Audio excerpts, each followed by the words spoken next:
Accepteriez-vous accepteriez-vous d'habiter une maison dont les fondations sont fissurées simplement parce que sa peinture est belle? Absolument pas.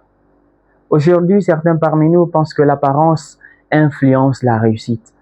Je comprends pourquoi ils le pensent. Notre époque nous y pousse.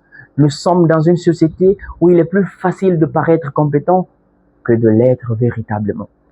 En guise d'illustration, je vous invite à imaginer deux candidats à un entretien d'embauche. Le premier, il porte un costume impeccable, mais il est incapable de résoudre le moindre problème.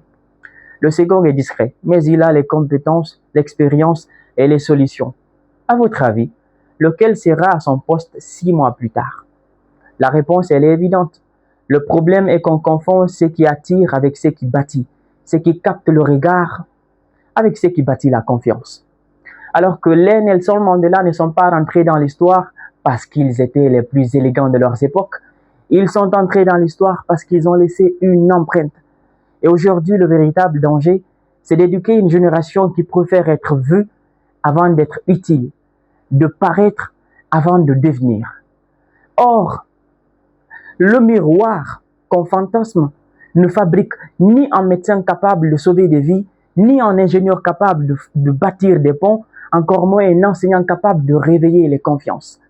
La réussite, elle en est de même. Elle ne se façonne jamais sous les projecteurs, mais dans le silence du travail. Ne passons donc plus notre temps à polir notre reflet. Polissons plutôt notre intelligence, notre caractère et surtout notre discipline.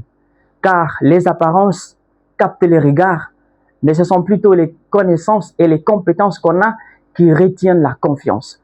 Et c'est toujours la confiance qui bâtit et les petites et les grandes réussites.